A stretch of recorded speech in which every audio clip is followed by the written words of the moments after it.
I don't think smut should be in YA books, and I want to talk about it. Recently, Sabathier announced that she's doing a sequel series to her Ember in the Ashes series, and the book will be called Air.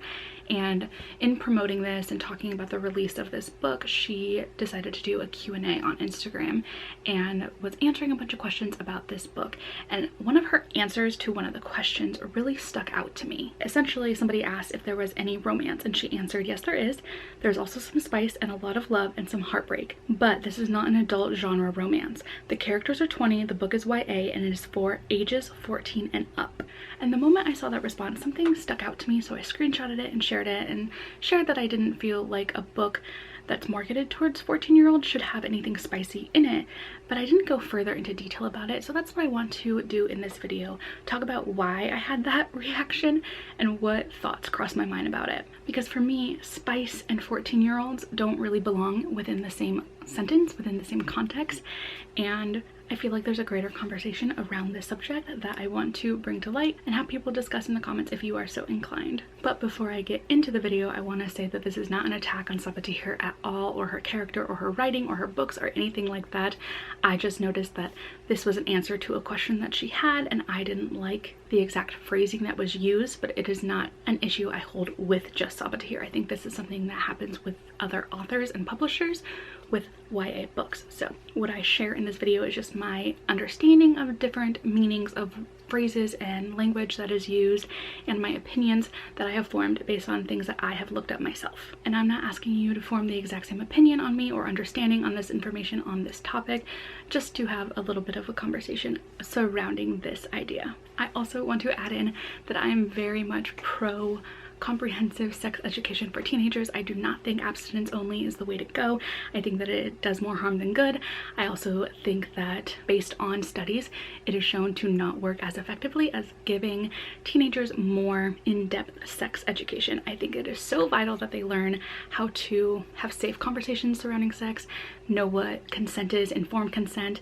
I also think that they should know the options that they have for birth control and other family planning matters around sexuality and sex. And I think it is so important that they have access to safe and healthy information within books and education, and it is such an important topic that I'm super duper passionate about. So this is not me saying that sex should be banned for teenagers and they should not learn anything about it and that it is off limits to them whatsoever, because that is not my stance at all.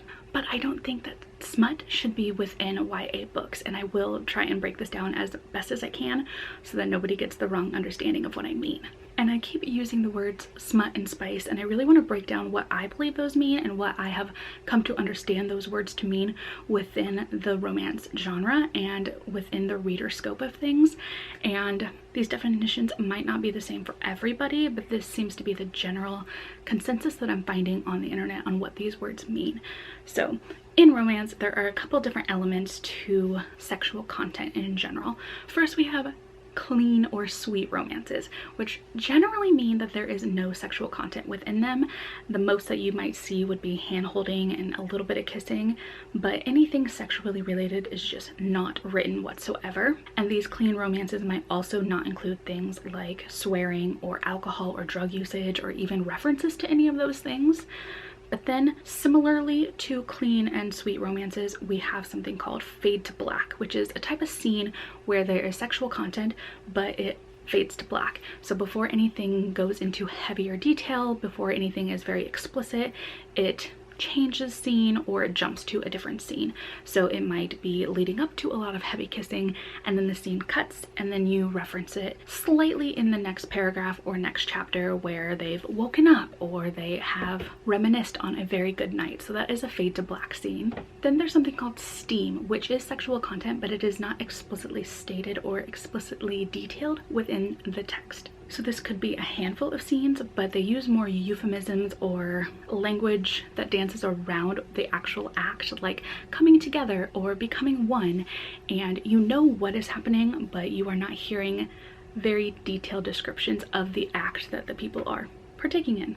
Moving on to smut, that is more of the explicit sexual content, and this is like the bigger buzzword that everyone is using, and in the greater media it seems to be more raunchy and in your face, where the book has one or more sexually explicit scenes where you are not exactly guessing what is happening. You read it on page, you know exactly where things are going and what people are doing, and that is considered smut. However, some people do tend to explain that a book is smutty or it is a smutty book even though it might just have one scene.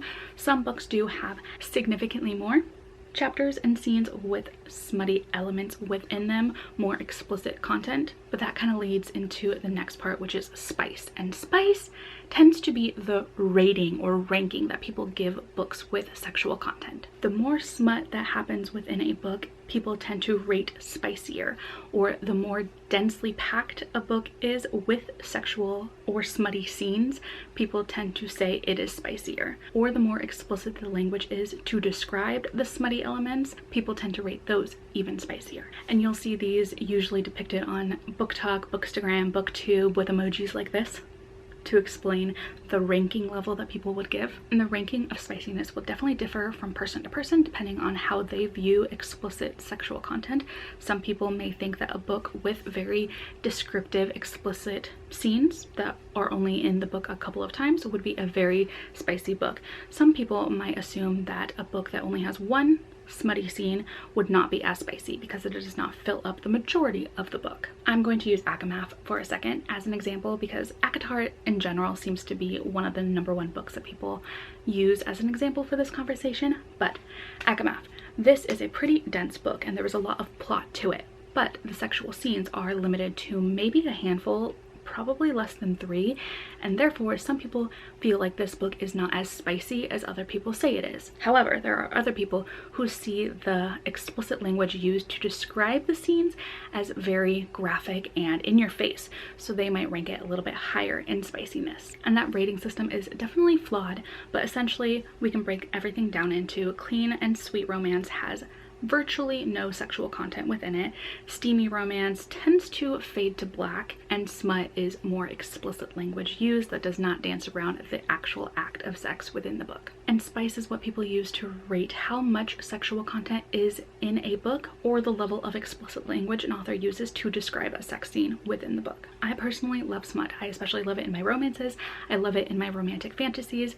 I am a big proponent of fan fiction and reading mature or explicit fan fiction because I find it to be something that is fun for me. But my understanding of spice and smut is that it is explicit sexual content, and therefore I do not feel that it belongs in YA content or the YA category based on how it is currently being marketed. So in doing a quick Google search, these seem to generally be the accepted categories of age ranges for publishers and booksellers, where middle grade is for ages 8 to 12, young adult is for ages 12 to 18, and adult books are for ages 18 and up. And they determine these age categories based on the ages of the protagonist. So if a protagonist is between the ages of 8 and 12, that is considered middle grade, so on and so forth. And there's definitely a greater discussion about these specific breakdowns of age categories because it is definitely a flawed system. But for the sake of this conversation, and if smut should be in YA, I am going to stick with those 3 age ranges: middle grade age of 12, young adult 12 to 18, and adult 18 and older. So that is where I am particularly drawing an issue with spice being related to a book that is marketed towards 14 and older. And this could definitely be an issue with the author misunderstanding what spice means in this context, since the meaning of this word seems to differ from person to person. But I think that leads to a bigger issue in general, which is books being banned that shouldn't be. We've all probably heard by now that there is a bunch of people trying to ban a lot of books based on them having sexual content, having anything to do with sex and sexuality. And I want to be clear that I wholeheartedly think that these people are in the wrong. I do not think that any book should be banned. I do not think that students and people in a community should have books taken off their shelves in their school libraries or local libraries based on a people's belief surrounding sex and sexuality, but I don't think that these people are going to stop their attacks on these books and trying to get them shut down. So I do think that there is a little bit of a, I guess, responsibility on the author and publisher's part to be very careful in how they are marketing their books and what language they're using surrounding these books, so that books like Saba Tahir's The Ember and the Ashes series don't get banned by these groups of people because they think it's going to be super explicit. And I'll try and get a little bit deeper into that in a second. Acatar. This is one that I mentioned earlier, has come up a lot in this conversation, and it is one of the books that I constantly see on the banned book list, and I think it comes down to it being incorrectly marketed. I think in recent times, and maybe even still currently, Acatar was shelved as being a YA book. And as we talked about, YA books are generally marketed towards 12 to 18-year-olds. But most of us who have read this book, and many of us who know about this series, know that this is an adult fantasy series. This has adult topics, and it has what we consider smut in it, which is sexually explicit content, like I've stated. And misunderstandings on how to shelve books like Acatar and books similar to that can lead to a whole domino effect of issues with books and essentially getting them banned when they shouldn't be. And what I mean by that is, say someone picks up Acatar because they've heard nothing but great things about it. People are buzzing about this book always. Still to this day, people are buzzing about this book. And they go into it seeing it on a YA shelf thinking that it's for 12 to 18-year-olds. Then they get to the part where there is sexually explicit content and they are not happy with that because they wanted to pass this along to somebody that is 12, 13, or 14 years old. And then they go online to complain about it and hear people praising it for its smuttiness and spiciness. And they now connect those words to mean sexually explicit content because that is what they just read in the book. And then they see on an author story that she has a sequel series coming out and she's saying that it's spicy, but it is marketed towards 14-year-olds. And that reader knows that spice and smut are very synonymous with sexually explicit content. And now this reader wants to ban this series and the sequel series in local libraries because it has a sexually explicit content that is being marketed towards 14-year-olds, despite the fact that it is very likely that there are fade to black scenes in this series instead. And now this book is not available within that library for readers who want to read this sequel series and are super excited about it, and they can't see a series with characters that are similar to them, who look similar to them, and have cultural backgrounds that are similar to them as well. All because there was a general misunderstanding on the word spice and how it was used in marketing. And I know that's a very extreme example, and it might not happen, but it also could happen, and that is something that I really worry about.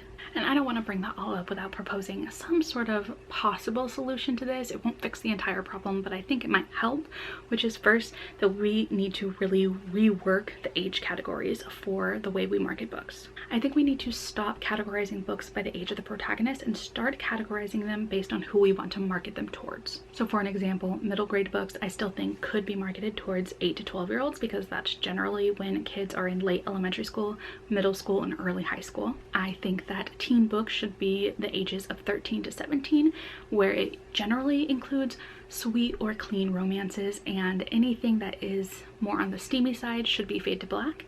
And then we would have a young adult that could be 18 to about 24 range, and adult could be 25 years and up. And with the YA and adult romances, I still think that there needs to be a mix of clean, sweet, smutty, and steamy romances because there are different preferences that people have for their romances.